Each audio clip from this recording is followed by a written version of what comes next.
explore.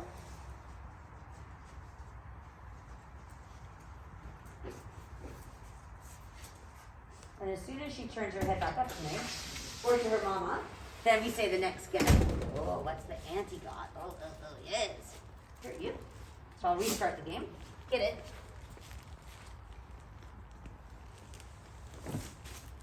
Get it. And you're just standing still to start it.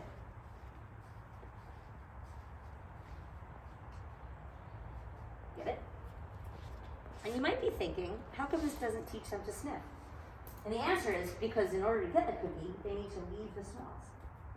Nice whippet ears. Whippet ears are the best.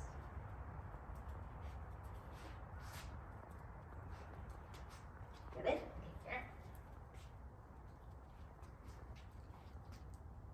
Get it?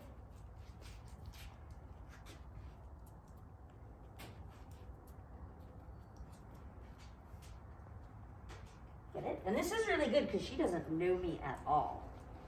So you just kind of let them think it through, explore the environment. How old is she? He is 5 months. He, sorry. Baby. 5 months today. And then once they're pretty good at this game, we start to walk the handler back and forth. Get it? Get it?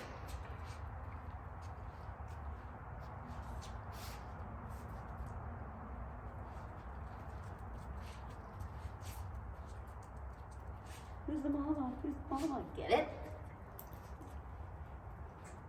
Get it? And this is really good for a complete stranger.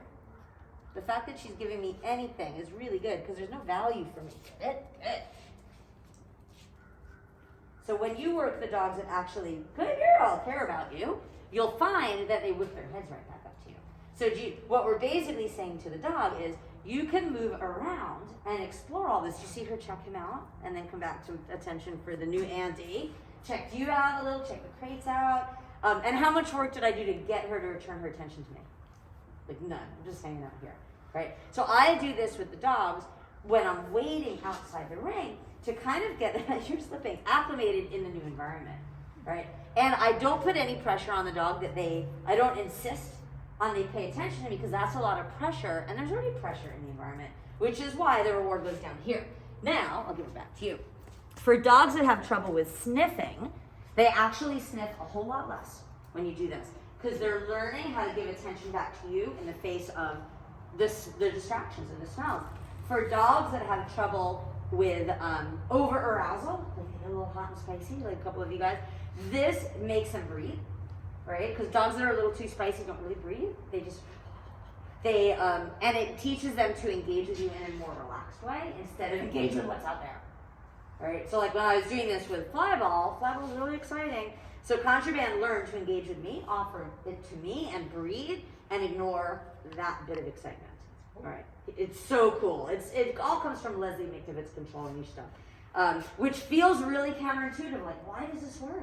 Freaking works. Like an absolute charm, right? It really centers each type of dog. And so what we start to do is, for now, we're going to bring it into the ring with each individual dog. For dogs that are toy-driven, I play this with toys, which perhaps is not entirely Control and Leash, but you got to go with what the dog finds reinforcing. So when I played this with Contraband outside the Flyball lanes, I didn't do it with food because he's half whippet and whippets and food and whatever. They don't think it's the best ever. I played it with 2 Frisbees. Right? So like he would look at the thing and then look back towards me, and I would drop a Frisbee and let him grab a Frisbee and then worked it up to my hands. Right? So that he was just going back and forth between my 2 hands to get that engagement.